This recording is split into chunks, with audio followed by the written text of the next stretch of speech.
Hi, today I'm doing my first Guinga tutorial. I honestly didn't think that I would ever be able to play any Guinga music because of its complexity.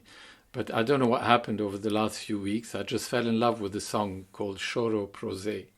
And I decided to bite the bullet and look at it very closely. And I think that if you really break it down, it is a playable song. It's got lots and lots of chords. It's got 16 chords in part one and another 16 chords in part two. So it's got quite a lot to contend with, but it's really worth investing the time because it's such a beautiful song. Yeah?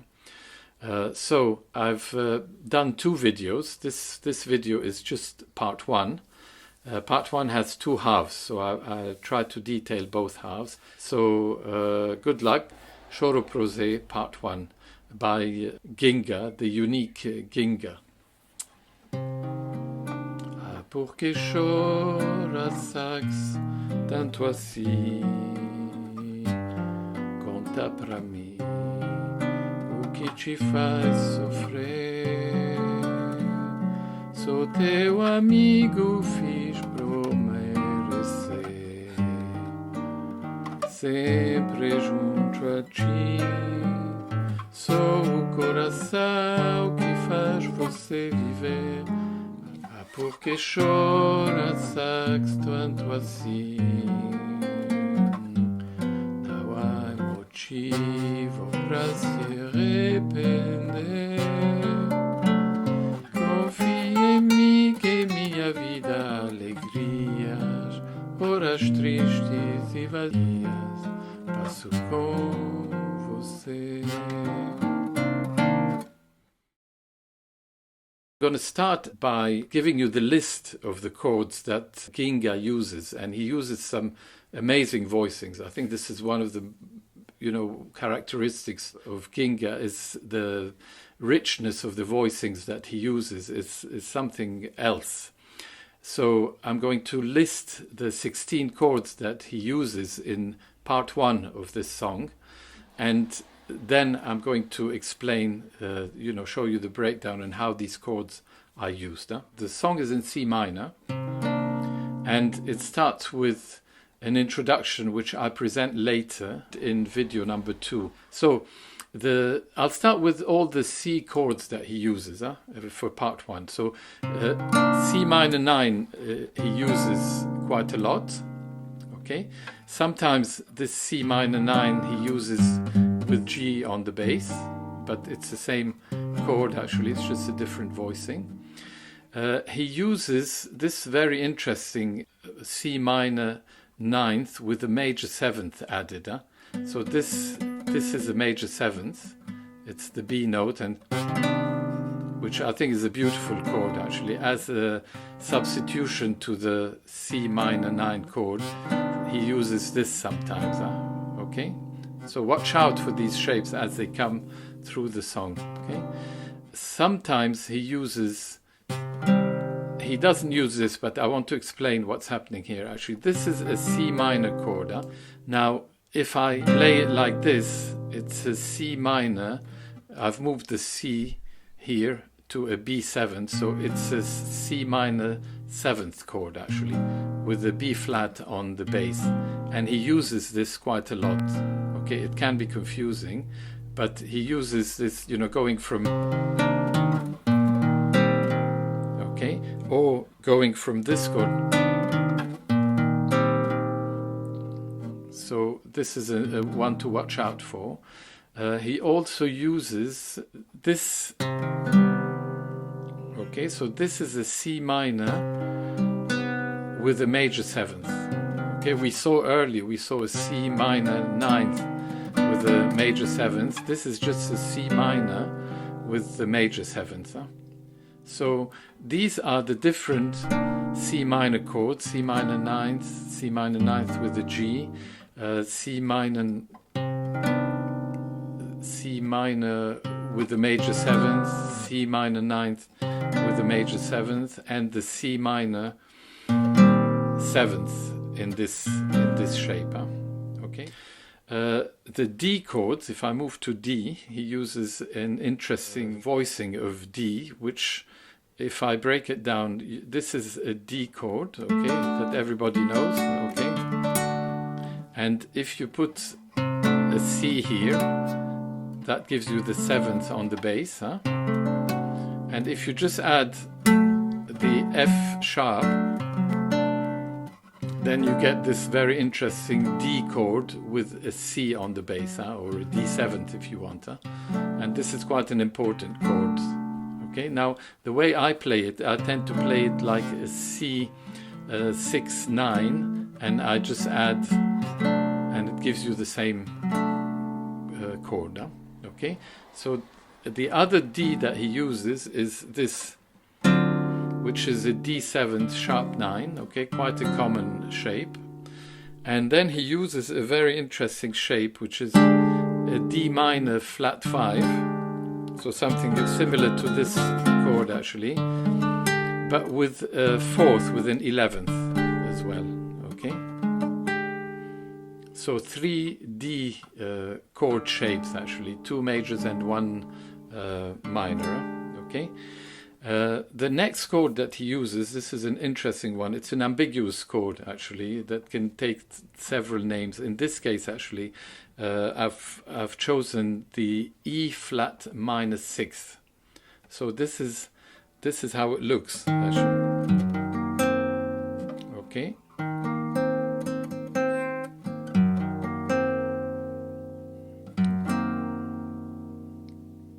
And he often goes from F minor to, okay, so E flat minor 6th way. The next one is an F minor 7. Okay, you could add a 9th here actually. Sometimes I use the 9th because it helps me position. There's a difficult passage in the melody.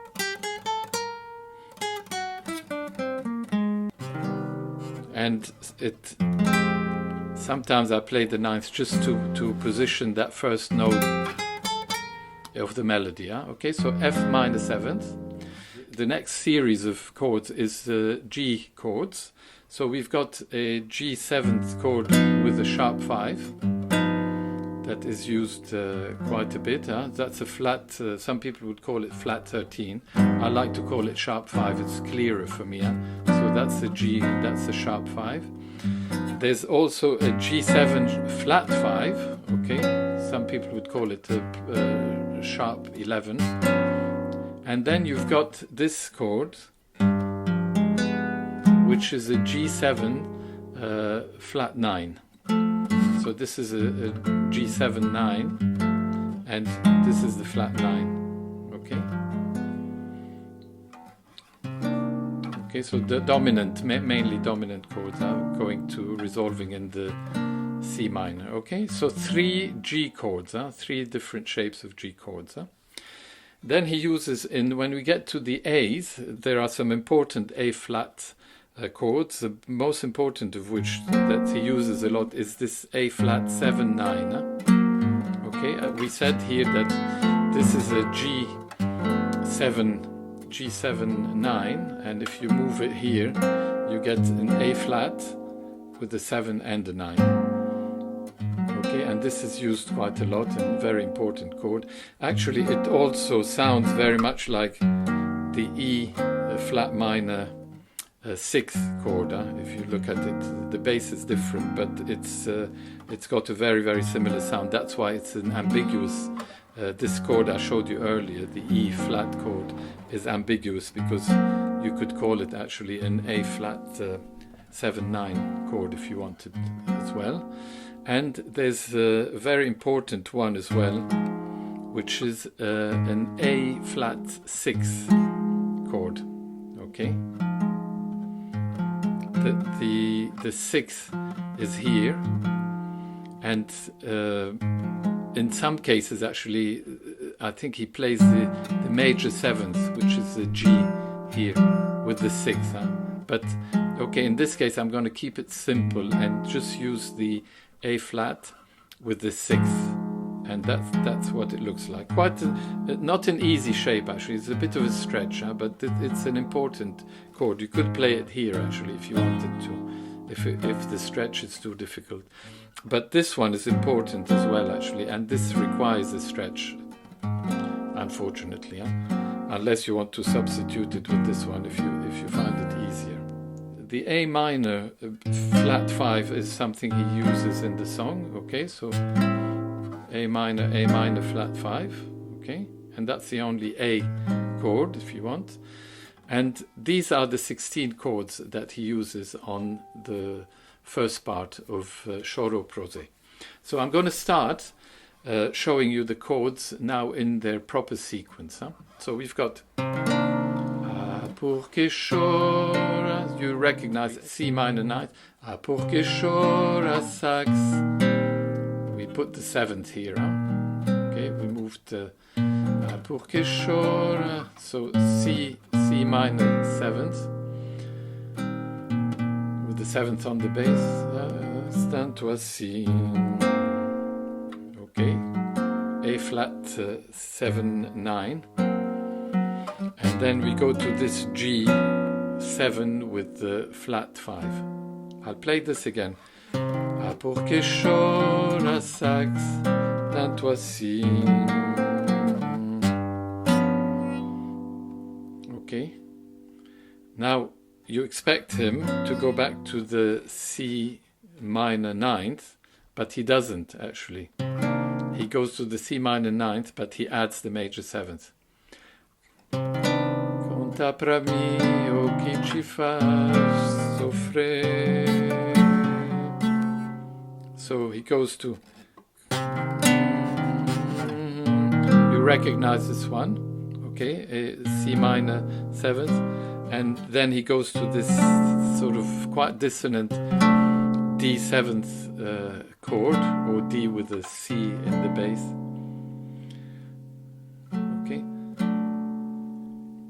So teu amigo fiz pra merecer.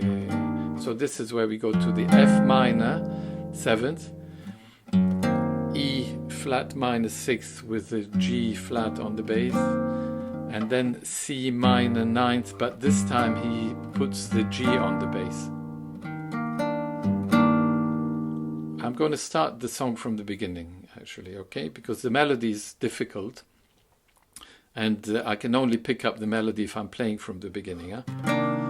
Pour que chora sax, stand-toi si, conta pra mim o que te faz sofrer. Sou teu amigo, fiz por merecer. Sempre, okay, you recognize this, I hope. Sempre junto a ti, A minor, flat 5. So this is a D 7 9 sharp.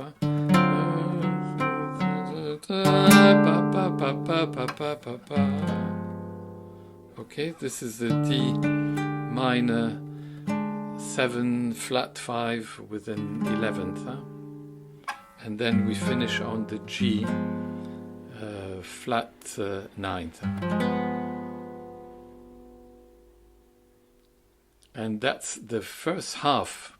We're only in the first half of part 1. Okay? But then we start again. Pour que chora sax, stand-toi si. Não há motivo pra se arrepender.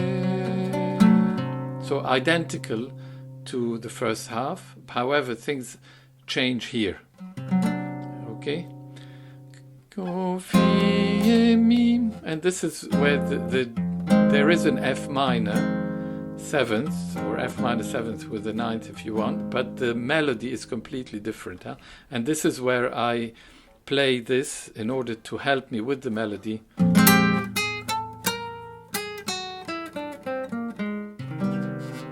Okay, so it's confie en mi, da da da da da da da da da da da da. da da da da da da da. I'll play the second half again.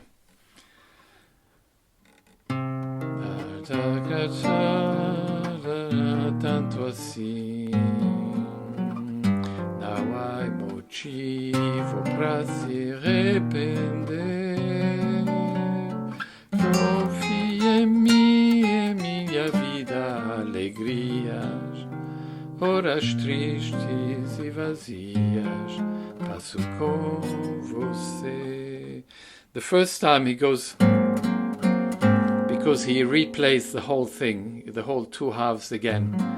But the second time, when he has played the two halves, he goes to, he resolves on a C minor ninth, because this is preparing the chorus, which is in another video. So I'll play the second half again, continuously, but while explaining the chords as well this time. Okay. Porque choras tanto assim. I don't need to explain these because they're identical to the first part. Não há motivo pra se arrepender. Okay, confia em mim. So this is a F, as I said, F minor 7th. Confia em mim que minha vida alegrias. This is a C minor with a B with a major 7th. And that's on the word alegrias, horas tristes, and this is the C minor with the 7th on the bass, that we've seen several times before. Horas tristes e vazias.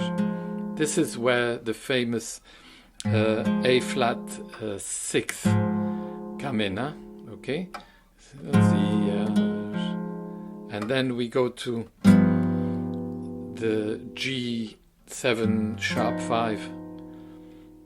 Passo com você. So I'm going to the chorus now, and that's why I resolved on the. Okay, so I hope that this breaks down the complexity and makes these two halves of part 1 reasonably easy to play. I think the main difficulty, I find the main difficulty is this, especially if you're singing. If you don't care about the singing, it doesn't matter. You can play in F. Na na na na na na na na na na na na na na na. Na na na na na na na. And then it goes into